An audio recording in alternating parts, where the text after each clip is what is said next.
अच्छा, जो टॉपिक आपके पास कॉन्सेप्ट जिसका क्लियर हो, ठीक है, और जिसको आपको मतलब दोबारा रिवाइज करने की जरूरत नहीं है, तो वो आप मेंशन कर देना, तो उसको हम स्किप करके न्यू टॉपिक की तरफ चलेंगे, ठीक है, क्योंकि इसमें बहुत सारे चैप्टर्स ऐसे होंगे जिसमें आप पहले से चीजें पढ़ चुके होगे और वो सेम चीजें as it is copy paste repeat होगी। ठीक है। ठीक है सर। ओके। तो अब अगर हम वेव सेक्शन स्टार्ट करते हैं, तो वेव सेक्शन से अगर हम स्टार्ट करते हैं तो उसमें बेसिक हमारे पास कुछ प्रॉपर्टीज हैं। ठीक है। उसमें वेव्स में हमारे पास जो स्टार्टिंग प्रॉपर्टी है, सबसे पहले हमें कैटेगरीज का पता होना चाहिए।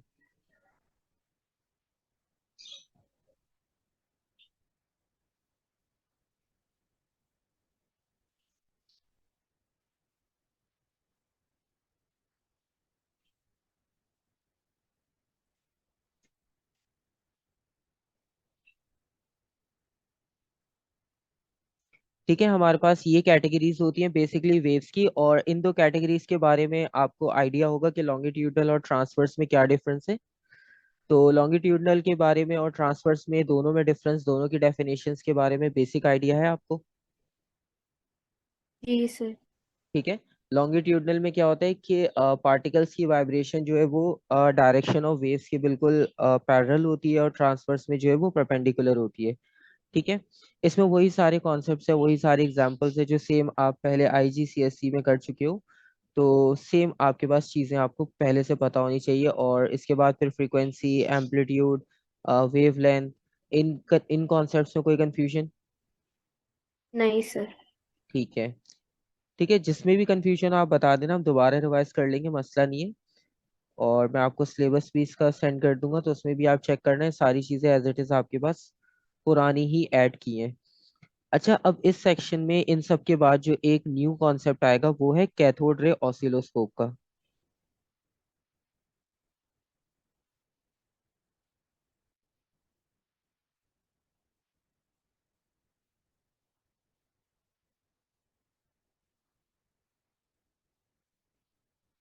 अच्छा, कैथोड रे ऑसिलोस्कोप को हम शॉर्ट सीआरओ भी कहते हैं, और ये वाला टॉपिक पहले आईजीसीएससी में ओ लेवल्स में था, लेकिन बहुत बेसिक पूछा जाता था, लेकिन लास्ट ईयर अपडेट के बाद जो है वो टॉपिक रिमूव कर लिया कम्प्लीटली।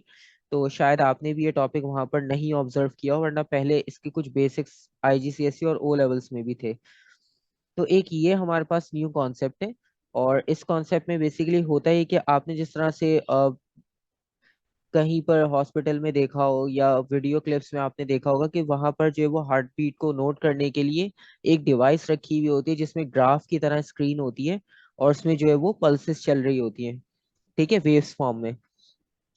तो बेसिकली वो डिवाइस आपके पास सीआरओ होती है, ऑसिलोस्कोप भी हम उसे कहते हैं सिंपल, और सीआरओ कैथोड रे ऑसिलोस्कोप भी कहते हैं।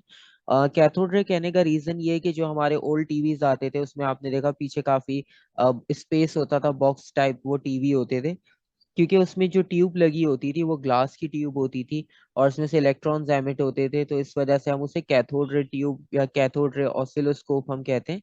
तो ये वहां से जो है वो रेफरेंस बेसिक्स चलता आ रहा है। तो उस स्क्रीन में बेसिकली हम ये ऑब्जर्व कर रहे होते हैं, वहां पे ग्राफ टाइप मार्किंग इसलिए हुई होती है कि आप इजीली लेंथ और विड्थ तो उसकी मेजर कर सको। ठीक है। और दूसरी बात ये कि वहां पर वो नॉर्मल जो हार्ट बीट होती है उसको इलेक्ट्रिकल सिग्नल्स में कन्वर्ट करके दिखाता है, ताकि हम उसकी इजीली कैलकुलेशन कर सके। क्योंकि नॉर्मल अब हार्ट बीट को वैसे तो हम काउंट कर लेंगे, लेकिन उसमें जो वेरिएशन होगी, हम वो वेरिएशन उस तरह से ऑब्जर्व नहीं कर पाएंगे, तो उसके लिए फिर हम यूज करते हैं। ठीक है, इस तरह की आपके पास डिवाइस होती है सिंपल। ठीक है। और इसमें बहुत सारे कंट्रोल्स होते हैं, क्योंकि नॉर्मली हम ये करते हैं कि जब हम नॉर्मल फिजिक्स लैब या इस तरह की साइंटिफिक लैब्स में हम इसे यूज कर रहे होते हैं, तो जो एसी के सिग्नल्स होते हैं, आपको पता है ऑल्टरनेट करंट बैकवर्ड फॉरवर्ड दोनों मूव करता है, तो हम उसमें भी ये चीज यूज कर सकते हैं, ऑसिलोस्कोप सिग्नल की। आप देख सकते हो उसमें सिग्नल का आप इजीली एम्पलीट्यूड फाइंड आउट कर सकते हो। आपको यहाँ से मीन पोजीशन से क्लियर एम्पलीट्यूड दिख रहा है, और बाकी एक बॉक्स की जो वैल्यू होगी वो आपको यहाँ कंट्रोल्स में पता चल जाता है कि आपने एक बॉक्स वेव को आपने कितनी हाइट या कितनी विड्थ तक रखा है, तो फिर हम उसे मल्टीप्लिकेशन करके वैल्यू वहां पे फाइंड आउट कर लेते हैं। तो हमारा इस टॉपिक में यही कॉन्सेप्ट हमने डिस्कस करना है कि अगर आपके पास वैल्यूज गिवन हो with reference to the time, तो आप किस तरह से उससे अननोन वैल्यूज कैलकुलेट कर सकते हो।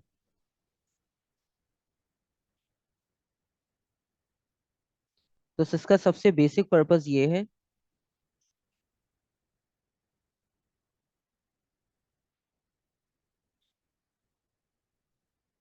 अच्छा, इस बार डेफिनेशंस हमारे पास इंपॉर्टेंट इस तरह से होगी क्योंकि आपके पास वो क्वेश्चन से पहले, अगर लेट सपोज वो आपसे वेव का क्वेश्चन पूछ रहा है, तो 99% टाइम्स ऐसा होता है कि वो पहला 1 या 2 मार्क का कुछ जो क्वेश्चन होगा वो डेफिनेशन ही पूछेगा कंपलसरी। तो इसलिए इस बार डेफिनेशंस बहुत इंपॉर्टेंट है, कोई भी डेफिनेशन स्किप नहीं करनी, क्योंकि 1-2 मार्क आपको क्वेश्चन के स्टार्ट में इसी से मिलेंगे। कभी डिफरेंस पूछ लिया, वो लॉन्गिट्यूडनल ट्रांसफर्स का भी डिफरेंस पूछते हैं, आपके पास पेपर्स में भी है, जिस तरह से आईजीसीएससी में पूछते थे। तो सेम चीजें, सेम क्वेश्चन, सेम कॉन्सेप्ट भी रिपीट होंगे आपके पास, लेकिन बहुत ज्यादा नहीं, सिर्फ 1-2 मार्क के लिए, वो भी कभी कभार। सो अगर लेट सपोज उन्होंने पूछ लिया कि state what is cathode ray oscilloscope, तो आप उसमें सिंपल कुछ लाइंस लिख सकते हो जो कि उसकी प्रॉपर्टीज को प्रॉपर एक्सप्लेन करे। सो सिंपल हम लिखते हैं कि ये लेबोरेटरी इंस्ट्रूमेंट है। It is a laboratory instrument use to display.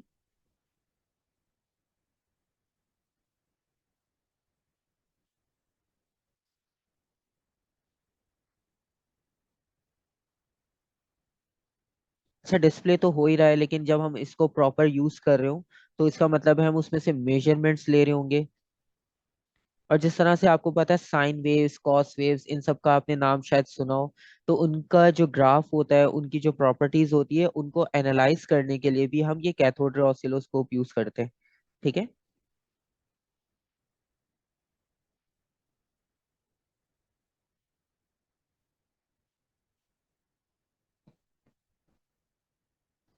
हमारे यहाँ पर जो अभी सीआरओ का पर्पस है, वो हमने मेडिकल वाला कॉन्सेप्ट डिस्कस नहीं करना, हमने इलेक्ट्रिकल वाला डिस्कस करना है।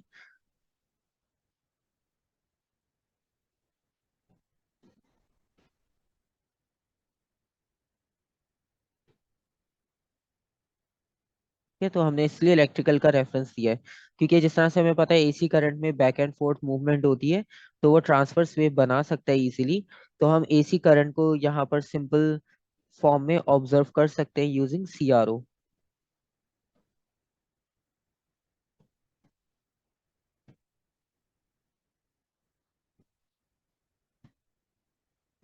ठीक है, एग्जाम्पल में हमने एसी करंट लिखा है कि हम एसी करंट की वैल्यू को ऑब्जर्व कर रहे हैं, लेट सपोज। तो ये आपके पास इसकी सिंपल होगी प्रॉपर्टी। ठीक है, यहाँ तक कोई कंफ्यूजन? नहीं सर। ठीक है। अच्छा, अब दूसरी चीज ये कि यहाँ पर आपने ग्राफ टाइप फॉर्म है और इसमें एक्सिस भी क्लियरली बना हुआ है। एक्स और वाई एक्सिस आपको सेंटर में क्लियर नजर आ रहे हैं।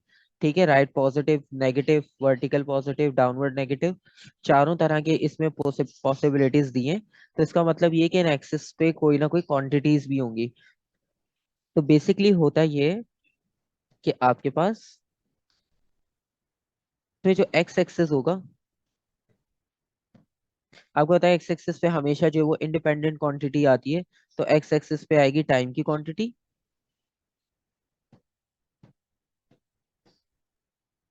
और वाई एक्सिस पे आएगी आपके पास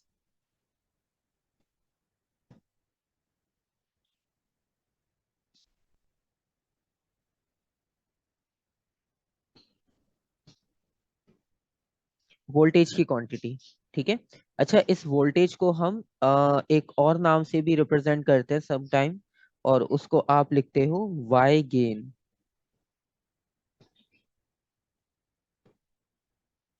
अगर वो वाई गेन लिख कर देता है आपको क्वेश्चन में, तो उसका मतलब आपको पता होना चाहिए वो वोल्टेज की ही बात कर रहे हैं, मतलब वाई एक्सिस पे आपको क्या क्वांटिटी मिल रही है वो उसकी बात कर रहा है, वाई गेन।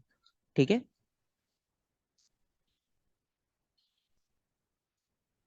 और नेक्स्ट इसमें ये है आपके पास कॉन्सेप्ट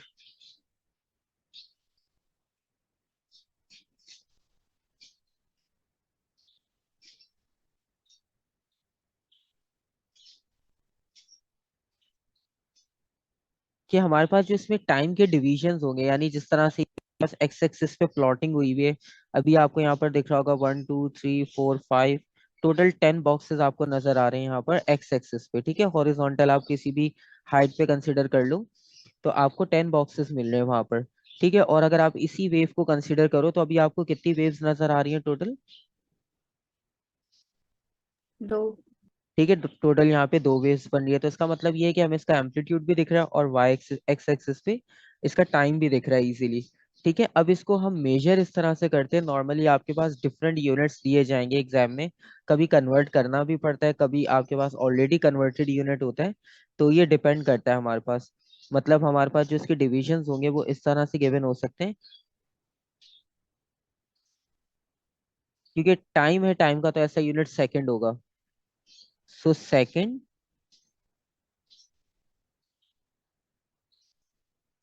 पर डिवीजन, कभी कभार ऐसे भी लिखा हो सकता है कि लेट्स सपोज 3 सेकंड्स पर डिवीजन, मतलब एक डिवीजन 3 सेकंड्स को रिप्रेजेंट कर रहा है। ठीक है, कभी कभार इस तरह से वैल्यूज गिवन होती है और वो आपको करके दे देते हैं डायग्राम में इस तरह से। लेट्स सपोज यहाँ पे मार्किंग कर दी कि ये एक डिवीजन आपके पास 1 सेंटीमीटर का है। ठीक है, तो एक डिवीजन 1 सेंटीमीटर का है, तो आप जितने डिविजन होंगे उनको ऐड करते जाओ, आपको टोटल वैल्यू मिल जाएगी। ठीक है, अभी हम इसका क्वेश्चन भी करेंगे, उसमें हमें क्लियर हो जाएगा कि इसको सॉल्व कैसे करना है। और समटाइम इसका यूनिट ऐसे भी लिखा हो सकता है, सेकंड्स पर सेंटीमीटर। ठीक है,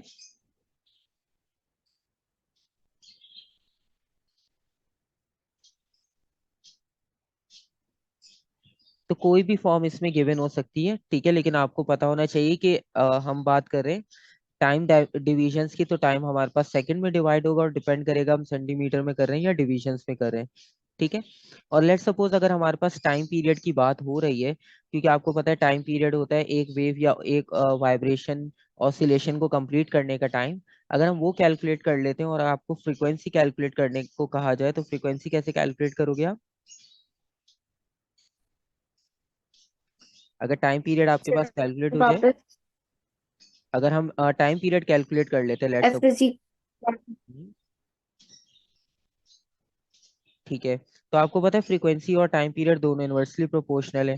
ठीक है, तो हमें अगर फ्रीक्वेंसी फाइंड करने को कहा जाएगा तो हम सिंपल क्या करेंगे, उसका फॉर्मूला यूज करेंगे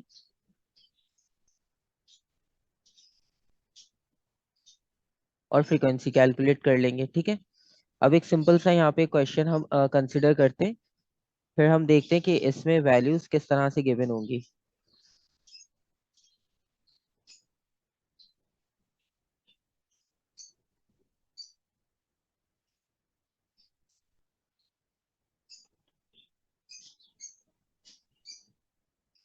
ठीक है, ये हमारे पास लेट्स सपोज ऑसिलोस्कोप की स्क्रीन है।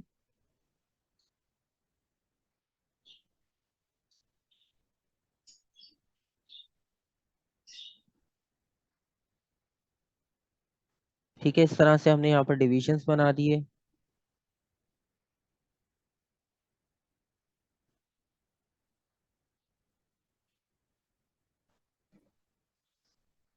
ठीक है, और इन डिविजन्स के बीच में हम एक वेव को अगर कंसिडर करते हैं लेट्स सपोज,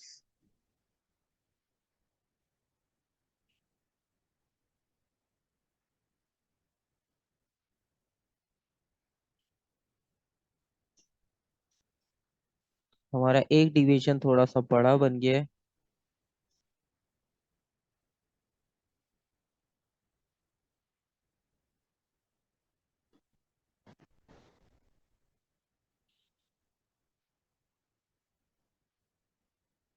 ठीक है, इस तरह से हमारे पास वेव मूव कर रही है। एक डिवीजन थोड़ा सा वहां पर वेट में ज्यादा हो गया लेकिन कोई इशू नहीं है। हमारे पास एक्स एक्सिस पे अगर हम एक डिवीजन की बात करें तो एक डिवीजन है 2 सेंटीमीटर के इक्वल। ठीक है, और वाई एक्सिस पे अगर हम बात करें तो वाई एक्सिस पे एक डिवीजन इक्वल है 1 सेंटीमीटर। ठीक है, इस तरह की मार्किंग वो आपको एग्जाम में भी देंगे। खैर क्वेश्चंस बहुत ज्यादा नहीं आते इसके, लेकिन इंपॉर्टेंट टॉपिक है, न्यू टॉपिक है डिटेल में, तो एमसीक्यूज में होगा आपके पास, वरना शॉर्ट क्वेश्चन में किसी एक पार्ट में भी हो सकता है, तो इसलिए करना कंपलसरी है। तो आपके पास इस तरह से वो डिविजन्स आपको दे देंगे ताकि जो भी वैल्यू आपको एक्सट्रैक्ट करनी है आप खुद ही कर लो। ठीक है, अगर वो लिख कर देंगे तो फिर तो क्वेश्चन और इजी हो जाएगा, तो इसलिए वो आपको सिर्फ मार्किंग करके दे देते हैं। अब उन्होंने मार्किंग करके दे दी और एक चीज और क्वेश्चन में लिख दी, लेट सपोज क्वेश्चन में उन्होंने लिखा कि ये हमारे पास कैथोड ऑसिलोस्कोप है और इसमें हम जो है वो साउंड वेव को ट्रेस कर रहे हैं, और जो टाइम बेस की वैल्यू है इसमें।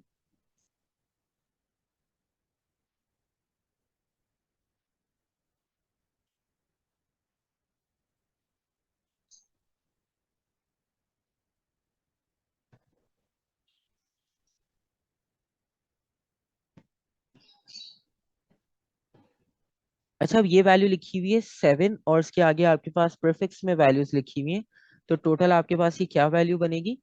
7।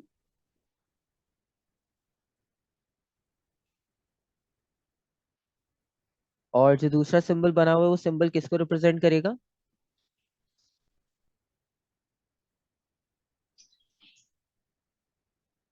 सर माइक्रो सेकंड पर माइक्रो। मिलीमीटर। जी। तो अब आपको देखो, ऊपर हमने क्या लिखा था, सेकंड पर डिवीजन, सेकंड पर सेंटीमीटर, लेकिन इस बार उन्होंने कैसे दिया, 7 माइक्रो सेकंड। इसका मतलब है हमें माइक्रो भी कन्वर्ट करना पड़ेगा, ठीक है, और मिलीमीटर को भी कन्वर्ट करना पड़ेगा। तो इस बार हमारे पास दो तरह की कन्वर्जन होगी, ठीक है। और आपने फाइंड आउट क्या करना है, आपने फ्रीक्वेंसी फाइंड आउट करनी है।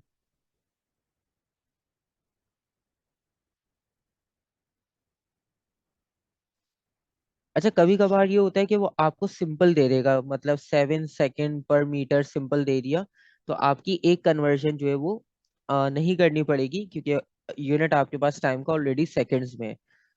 अब लेट सपोज इसके लिए आपने वर्किंग करनी है, तो इसके लिए वर्किंग करने के लिए सबसे पहले आपको देखना पड़ेगा क्या, कि आपकी एक वेव कहाँ बन रही है। क्योंकि अभी हमने ऊपर डिस्कस किया डिवीजन, ठीक है, और उसके बाद हमने बात की थी टाइम पीरियड की। अब टाइम पीरियड क्या होता है, time to complete one vibration या वन वेव। तो हमें पहले ये देखना पड़ेगा हमारी एक वेव कंप्लीट कहाँ पर हो रही है, ठीक है। तो बेसिकली जहां से हमने स्टार्ट किया, हम वहां से अगर कंसिडर करना शुरू करें, तो हमारी एक वेव यहाँ से लेट सपोज स्टार्ट हो रही है, और वो कंप्लीट कहाँ पर हो रही है, इस पॉइंट पर, ठीक है। क्योंकि इसके बीच में आपको क्रस्ट मिल गया, ट्रफ दोनों साइड हाफ हाफ है, उनको कंबाइन कर लेंगे तो एक क्रस्ट एक ट्रफ कंप्लीट वेव बन जाएगी, ऐसा ही है। जी सर। तो इसको वेवलेंथ लिख लेते हैं हम। ये हमारी आ गई वेवलेंथ, ठीक है। डायग्राम फॉर्म में अगर हम देखें तो वेवलेंथ हमें इससे मिलेगी। और अगर कैलकुलेशन वाइज अगर हम लिखना चाहें, तो एक वेवलेंथ की एक्चुअल लेंथ कितनी है ऑसिलोस्कोप में, अगर हम ब्लॉक्स काउंट करना शुरू करें, तो टोटल कितने ब्लॉक कवर हो रहे हैं वन वेव में, कितने लेंथ के तीन ब्लॉक कवर हो रहे हैं, 3। और सेंटीमीटर। यस, और एक ब्लॉक आपके पास 2 सेंटीमीटर का, तो इसका मतलब है एक वेवलेंथ 6 सेंटीमीटर की हो जाएगी, ठीक है। तो वेवलेंथ हमारे पास 6 सेंटीमीटर हो गई। और वर्टिकल की तो अभी हम देखते हैं, वर्टिकल की अभी हमें नीड नहीं है, क्योंकि हम टाइम, बेसिकली टाइम हमारे पास एक्स पे होता है, तो हम वो यूज कर रहे हैं।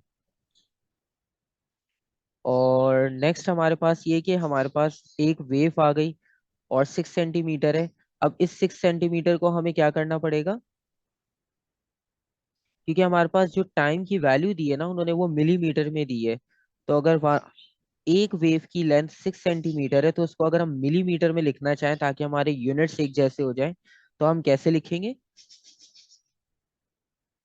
6 × 10 करते हैं। बिल्कुल सही, तो ये हो जाएगा 60 मिलीमीटर। तो हमारे पास यूनिट सेम हो गए। तो वेव की वैल्यू का यूनिट और हमारी जो टाइम बेस की वैल्यू का यूनिट है वो सेम हो गए। अब हमें पता है माइक्रो सेकंड की बात हो रही है, तो माइक्रो सेकंड्स का मतलब ये है कि 7 × 10⁻⁻⁶ हो जाएगा ये।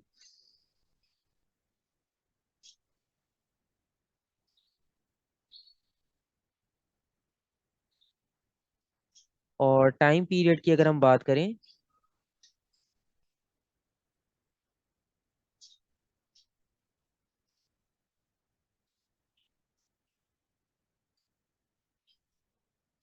7 × 10⁻⁻⁶ मल्टीप्लाई बाय 60, क्योंकि हमारे पास जो टाइम पीरियड है वो आपको लिख के दिया हुआ है कि 1 मिलीमीटर में इतनी आपके पास 7 माइक्रो सेकेंड्स कवर हो रहे हैं, और हमारी वेव कितना कवर कर रही है, 60 मिलीमीटर। ठीक है, तो हम 7 माइक्रो सेकेंड को हमने पहले सेकंड में कन्वर्ट किया। ठीक है, तो और उसको हम मल्टीप्लाई करेंगे 60, तो उससे हमें ये वैल्यू मिल जाएगी कि हमारे पास एक वेव जो कंप्लीट हो रही है वो कितना टाइम कवर कर रही है। ठीक है, कॉन्सेप्ट समझ आ गया कि मल्टीप्लाई क्यों कर रहे हैं। ठीक है, जी सर। क्योंकि हमें एक्स एक्सिस से बेस की वैल्यू तो मिल गई। ठीक है, और हमारे ऑसिलोस्कोप में वही रीडिंग चल रही है, तो हमने इसको सिंपल मल्टीप्लाई करना होता है अपनी वेव से, और उसका टाइम पीरियड निकालेंगे, और आपको पता है फ्रीक्वेंसी तो फिर हम इन्वर्स करके भी निकाल सकते हैं इजीली। तो इसका आंसर आ रहा है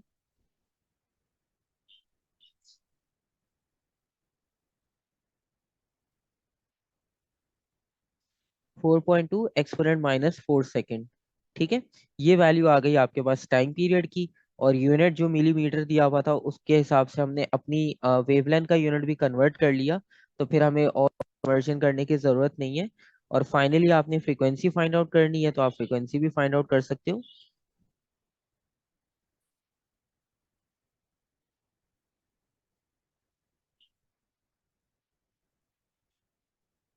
आप इसे भी कन्वर्ट कर लो, आपके पास फाइनल आंसर आ जाएगा डिवाइड करने के बाद।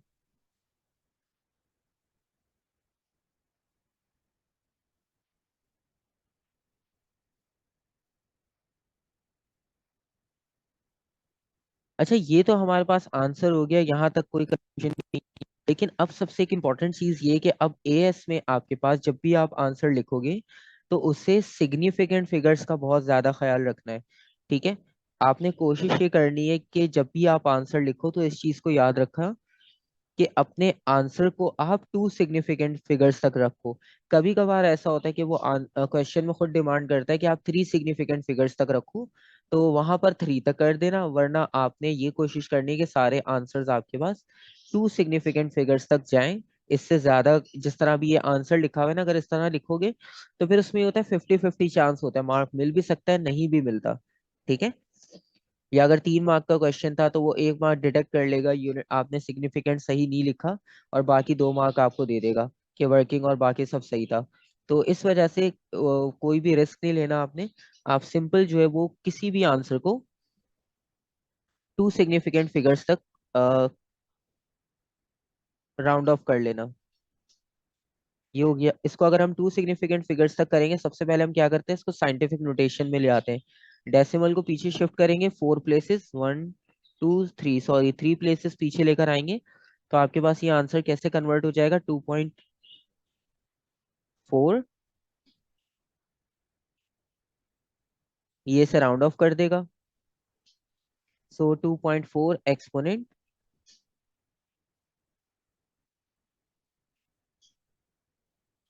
ठीक है, इस तरह कन्वर्ट हो जाएगा। हम 3 डेसिमल प्लेस पीछे ले आए तो वो वैल्यू आपके पास +3 हो गई। ठीक है, और हर्ट्ज फ्रीक्वेंसी का यूनिट है, और 380 था तो हमने राउंड ऑफ करके लिखा उसे 4, तो ये कंप्लीट आपके पास राउंड ऑफ हो गया 2 सिग्निफिकेंट फिगर्स तक। ठीक है, और अगर पावर +3 होती है तो उसके लिए हम प्रीफिक्स क्या यूज करते हैं।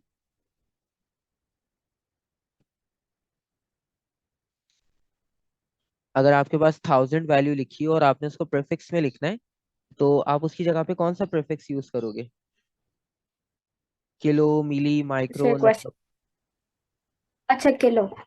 ठीक है, तो अब क्योंकि इसमें होता ही है कि अब आपने बेसिक्स इतनी पढ़ ली है, तो अब आप कोशिश करते हो कि आप उसको स्टैंडर्ड फॉर्म में लिखने की कोशिश करो। तो ये फ्रिक्वेंसी फाइनली आपके पास इक्वल होगी 2.4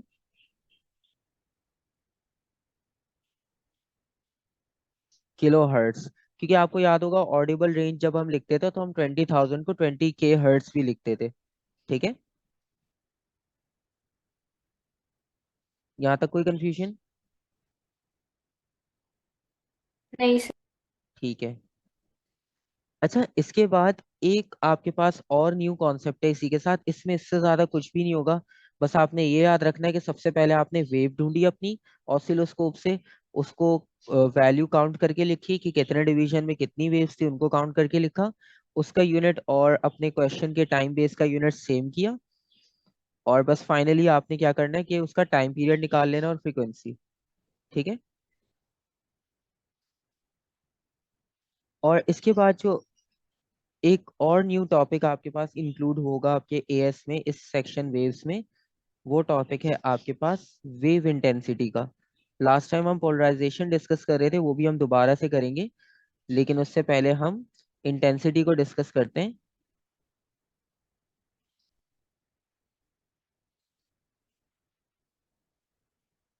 क्योंकि वहां पर भी इंटेंसिटी बार बार आपके पास इंक्लूड हो रही थी, I T I not. So basically intensity को अगर हम जर्नल फॉर्म में लिखें, इसकी बेसिक डेफिनेशन अगर हम लिखें, तो इसकी बेसिक डेफिनेशन आपके पास होती है कि पावर पर यूनिट एरिया।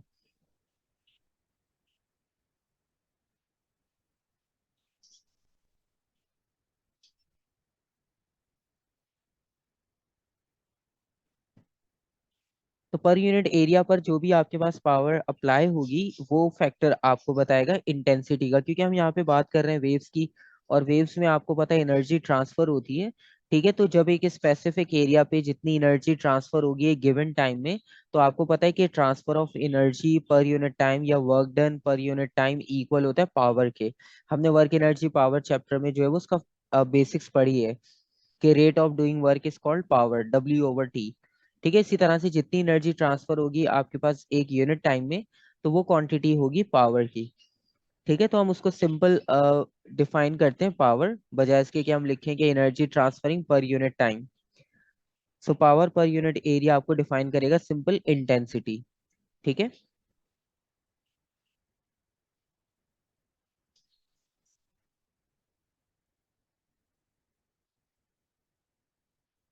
और ये इसका फॉर्मूला होगा I = P/A। P यहाँ पर रिप्रेजेंट कर रहा है पावर को, और A रिप्रेजेंट कर रहा है यहाँ पर एरिया को।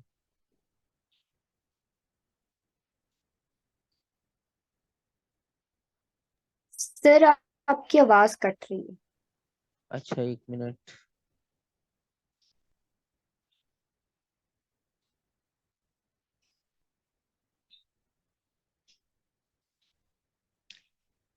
अच्छा, तो बेसिक डेफिनेशन में कोई कंफ्यूजन, वहां तक तो समझ आ गया? ठीक है।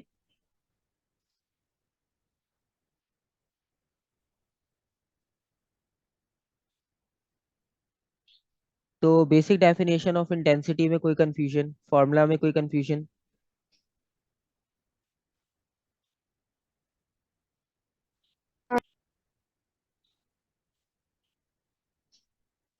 और आई जो है वो रिप्रेजेंट करेगा आपके पास इंटेंसिटी को।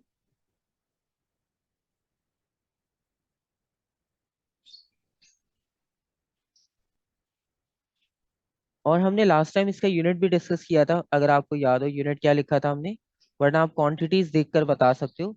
पावर के लिए ऐसा यूनिट क्या यूज करते हैं हम? वॉट। वॉट्स। और एरिया के लिए?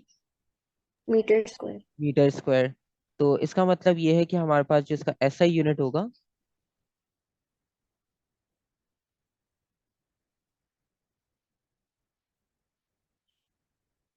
वो वॉट्स पर मीटर स्क्वायर हो जाएगा। ठीक है।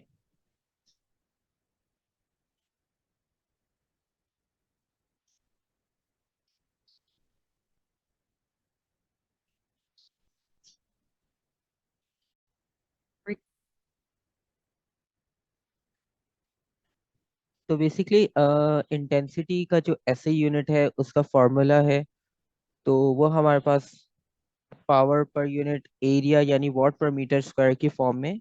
ठीक है, ये तो बहुत बेसिक डेफिनेशन हो गई इंटेंसिटी की।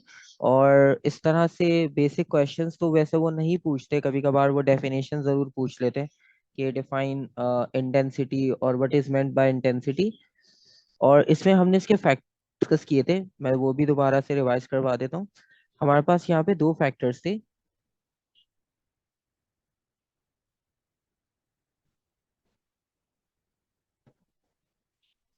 एक फैक्टर था एम्पलीट्यूड का। तो सबसे फर्स्ट फैक्टर जो हमारा यहाँ पे डिपेंड करेगा इंटेंसिटी जिस पे,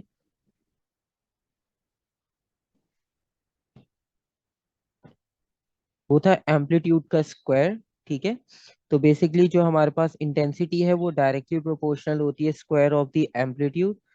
तो अगर आप एम्पलीट्यूड इंटेंसिटी इंक्रीज करते हो तो आपके पास, या एम्पलीट्यूड को इंक्रीज करते हो तो इंटेंसिटी पे उतना इफेक्ट होगा जितना एम्पलीट्यूड की आप वैल्यू को स्क्वायर करके लिखोगे। अगर लेट सपोज आप 2 टाइम इंक्रीज कर रहे हो तो बेसिकली वो आपके पास 2 टू द 4 टाइम्स इंक्रीज हो जाएगा, क्योंकि 2 का स्क्वायर करेंगे हम वहां पर। तो इंटेंसिटी में भी उतना ही चेंज आएगा। ठीक है।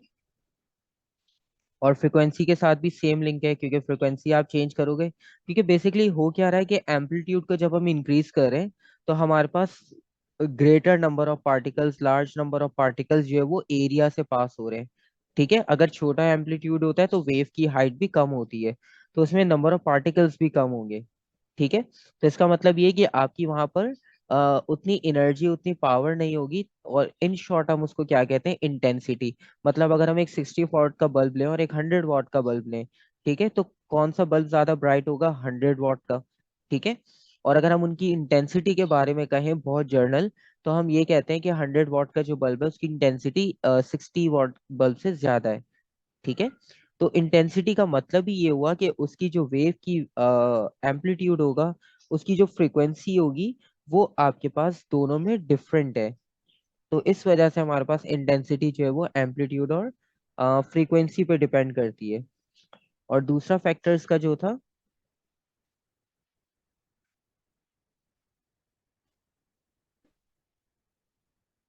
वो स्क्वायर ऑफ फ्रीक्वेंसी था।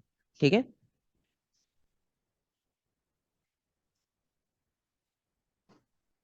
अब ये वाला जो ए है, पहले जो फॉर्मूला में ए था वो तो एरिया को रिप्रेजेंट कर रहा था, लेकिन ये वाला जो ए है वो एम्पलीट्यूड को रिप्रेजेंट कर रहा है, और एफ फ्रीक्वेंसी को।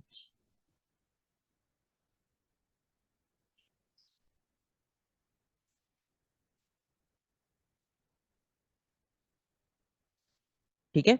और आपको एक और बेसिक चीज यहाँ पर समझ आ गई कि अगर हम 2 टाइम्स इंक्रीज करते हैं तो इंटेंसिटी में 4 टाइम्स चेंज आ रहा है डायरेक्टली, क्योंकि स्क्वायर है आपके पास। जैसे लेट सपोज हम एम्पलीट्यूड को डबल कर रहे हैं यहाँ पर, लेट सपोज।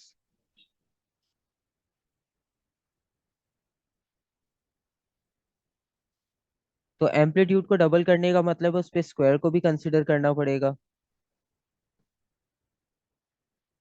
तो फाइनल आंसर आपके पास 4 टाइम्स इंक्रीज हो जाएगा।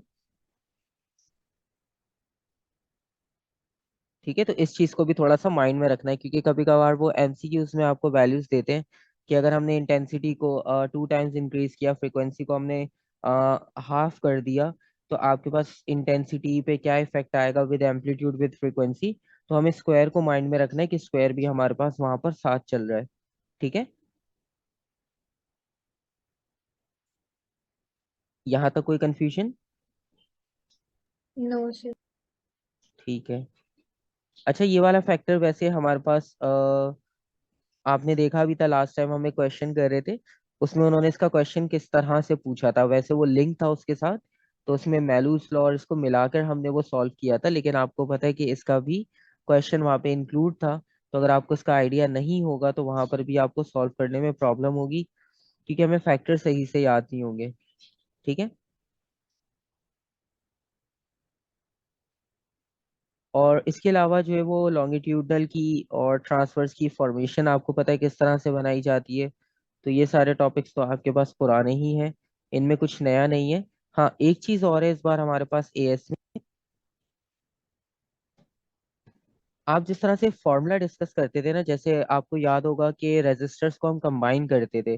रेजिस्टर की कितने तरह के हमने कॉम्बिनेशन डिस्कस किए थे लास्ट टाइम, जो आपने पढ़ा होगा आपको याद होगा, 2 कॉम्बिनेशन थे, एक सीरीज और एक पैरेलल। ठीक है। अच्छा, उसमें कभी कभार ऐसा होता है कि आपको कोई मतलब डिटेल में एक्सप्लेन करके समझा देता है, कोई मतलब डेरिवेशन या उसकी फॉर्मेशन नहीं बताता, और बस आपको फॉर्मूला के रेफरेंस से समझा देता है, क्योंकि आईजीसीएसई और ओ लेवल्स में कंपलसरी नहीं होता डेरिवेशंस करना या समझना। ठीक है। लेकिन एएस में अब आपके पास इंपॉर्टेंट है, क्योंकि वो आपसे ड्राइव करने को क्वेश्चन देगा आपके एग्जाम में। अब वो 2 मार्क के लिए भी होता है, कभी 3 मार्क के लिए भी होता है।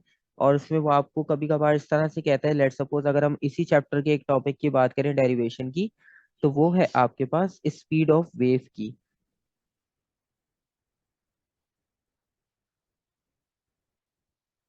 स्पीड ऑफ वेव का फॉर्मूला,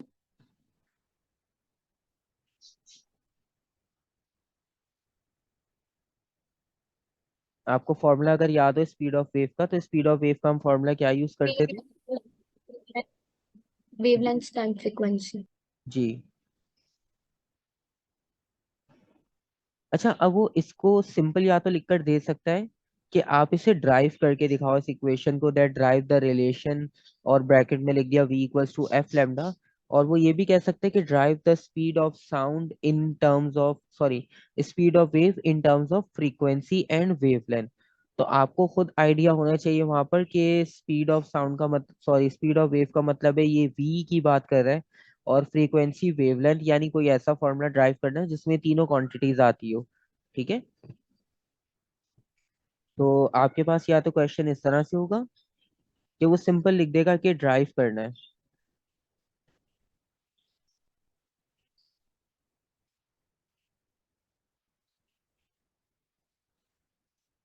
तो ड्राइव या डेरिवेशन का वर्ड यूज कर रहा होगा, वरना दूसरा।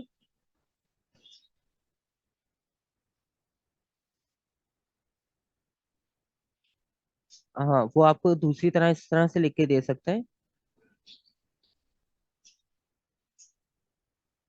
कि let suppose find the expression,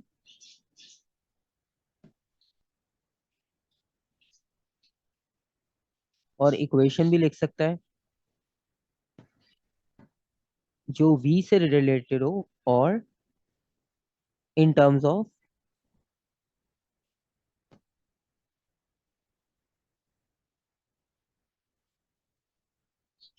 f and lambda हो। ठीक है। तो वो आपसे किसी भी तरह से लिखकर दे सकते हैं, तो आपको फॉर्मूला जब याद होगा तो आप खुद ही रिलेट कर सकते हो कि ये किसके बारे में पूछ रहा है। और बाकी जब हम क्वेश्चंस करेंगे तो हमें भी आइडिया हो जाएगा कि ये कितनी वेरिएशंस के साथ वो आपसे ये क्वेश्चन पूछ सकता है। सिर्फ इसी टॉपिक की डेरिवेशन नहीं, किसी भी टॉपिक की डेरिवेशन हो। ठीक है। अब लेट सपोज अगर हम इसको ड्राइव करना स्टार्ट करें, तो डेरिवेशन में हमें बेसिक, क्योंकि हम स्पीड की बात करें, तो हमारे पास यहाँ पर कुछ लिखने की जरूरत नहीं है आपको, सिर्फ आपने मैथमेटिकल स्टेप शो करने होते हैं।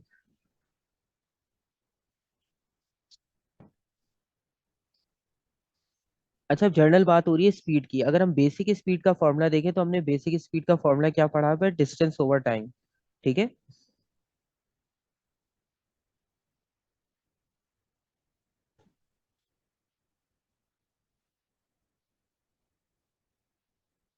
अच्छा, ये तो हमारे पास बेसिक डेफिनेशन थी, बेसिक फॉर्मूला था डिस्टेंस ओवर टाइम। लेकिन यहाँ पर हमारे पास क्योंकि वेव की बात हो रही है, तो हम यहाँ पे नॉर्मल डिस्टेंस की बात नहीं करेंगे। ठीक है। हम यहाँ पे डिस्टेंस को किससे रिप्लेस कर देंगे? वेवलेंथ। वेवलेंथ से। ठीक है। तो हमारे पास जो वेव स्पीड होगी बेसिकली,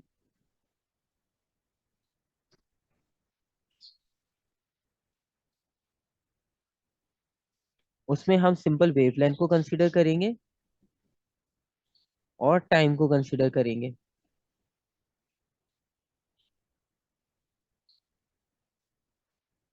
और बहुत सिंपल सा, अब बस लास्ट एक स्टेप है और उसके बाद ये ड्राइव हो जाएगा। और ये भी आपसे कभी कभार पूछा जाता है 2 मार्क के लिए, तो समझो ये हमारे पास फ्री मार्क्स होते हैं। तो v is equals to lambda over T हो जाएगा।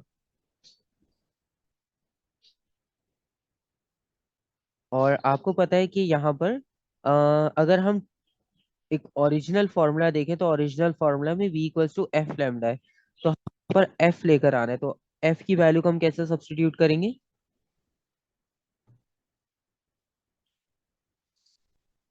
आप यहाँ पे रेफरेंस दोगे कि फ्रीक्वेंसी इक्वल होता है 1/t के। तो जो ऊपर हमने फॉर्मूला लिखा हुआ है,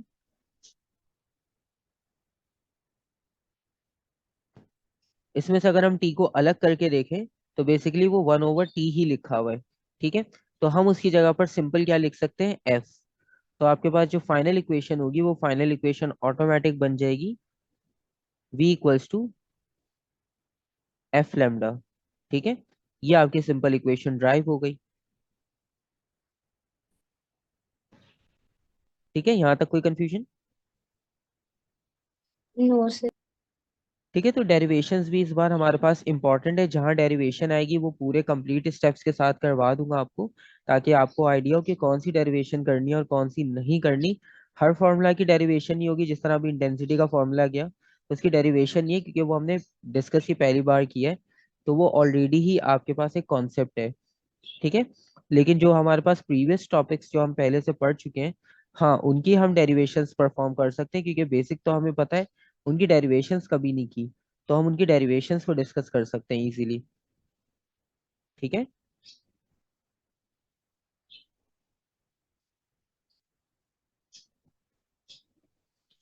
अब लेट सपोज आपके पास एक क्वेश्चन इस फॉर्म में गिवन हो।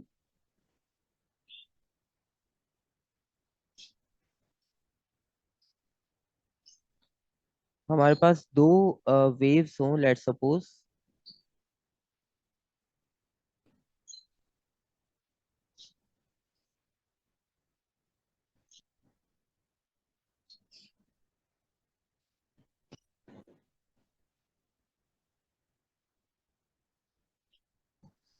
एक वेव हमारे पास स्टार्ट करती है ट्रैवल करना,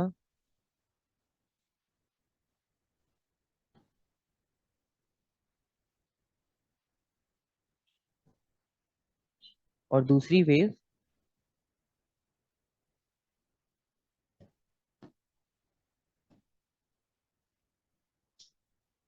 इस तरह से।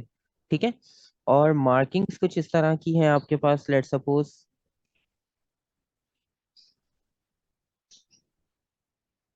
ये 2x0, ये x0, ये x0,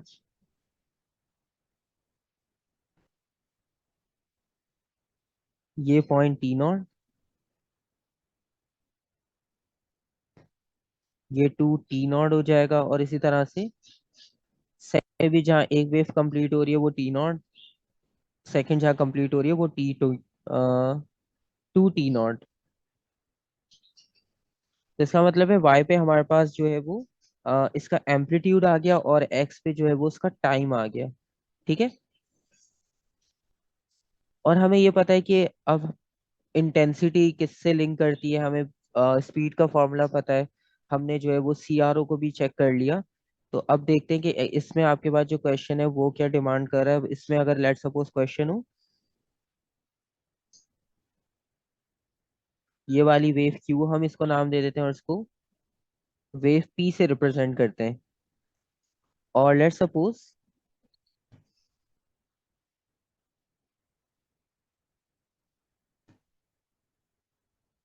इंटेंसिटी ऑफ क्यू जो है वो हमारे पास है I0।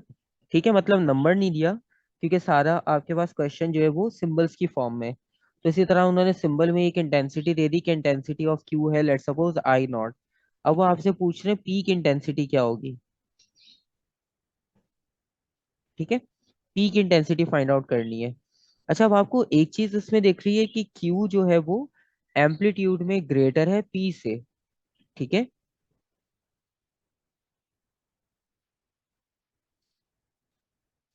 और कितना ग्रेटर है, मतलब उससे डबल ही है। और पी जो है वो उससे हाफ है, क्योंकि पी जो है वो x0 को टच कर रहा है, और क्यू जो है वो 2x0 को टच कर रहा है। तो सिंपल सी बात है कि क्यू जो है वो 2 टाइम्स एम्पलीट्यूड में ग्रेटर हो जाएगा पी से। ठीक है। अब इसका सॉल्यूशन कैसे करेंगे, सबसे पहले हमें पता है कि इसमें एम्पलीट्यूड का डिफरेंस आपको क्लियर नजर आ रहा है, तो हम एम्पलीट्यूड से स्टार्ट करेंगे। ठीक है। तो आप सबसे पहली बात क्या लिखोगे। सबसे पहली चीज जो यहाँ पर हमें दिख रही है, हमें पी में इंटरेस्टर्स की वैल्यू फाइंड आउट करने में, तो आप लिखोगे कि amplitude of P is half to the amplitude of Q. ठीक है।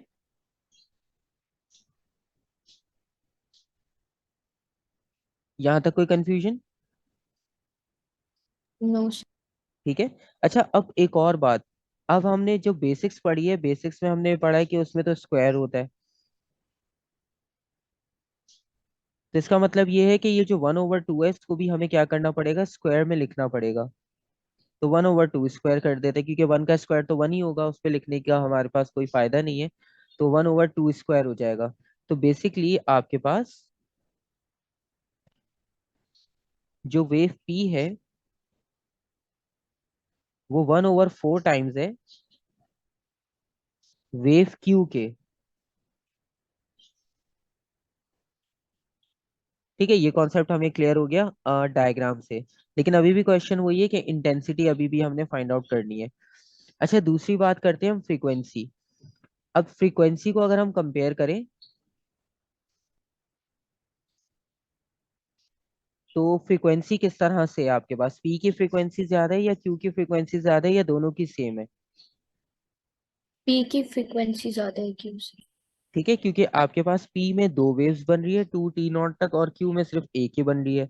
तो एम्पलीट्यूड में क्यू ज्यादा है, तो पी आपके पास जो है वो फ्रीक्वेंसी में ग्रेटर होगा। तो हम सेकंड पॉइंट यहाँ पे ये कंसिडर करेंगे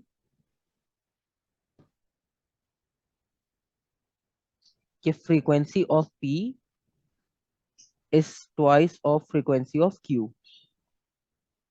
अगेन वही वाली बात कि इंटेंसिटी तो डायरेक्टली होती है स्क्वायर के,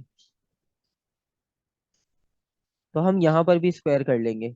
ठीक है, स्क्वायर होने के बाद ये आपके पास इक्वेशन होगी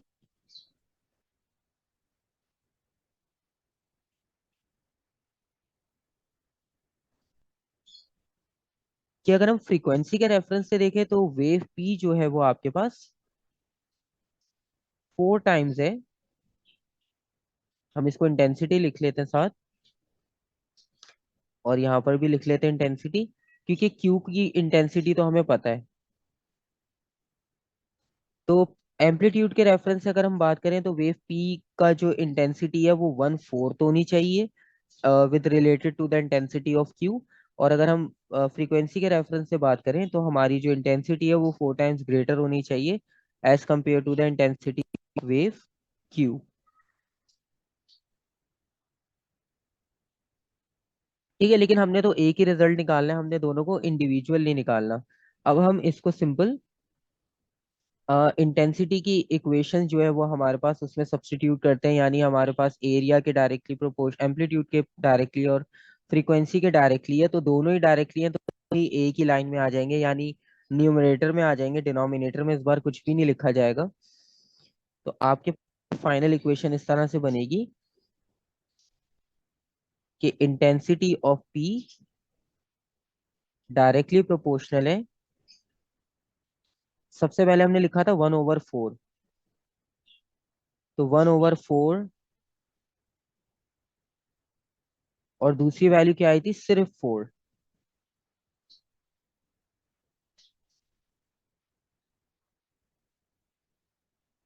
इंटेंसिटी ऑफ क्यू। ठीक है, यहाँ तक कॉन्सेप्ट समझ आ गया, कोई कंफ्यूजन? नो।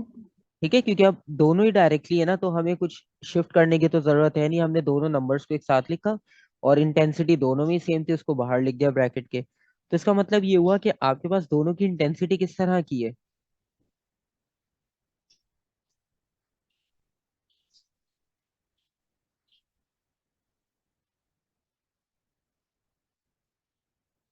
दोनों की इंटेंसिटी सेम हो गई, क्योंकि नंबर तो आपके पास कैंसिल आउट हो गया।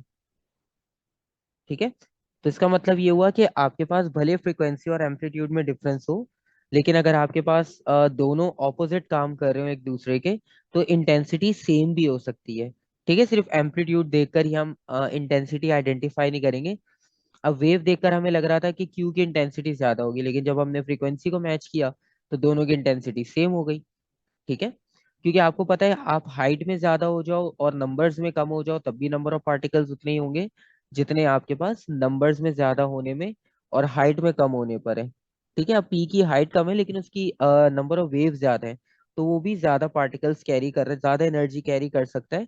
और क्यू के कंपैरिजन में दोनों की इंटेंसिटी आपके पास आंसर में क्या आई है, सेम। ठीक है, तो इस तरह से भी क्वेश्चंस होते हैं।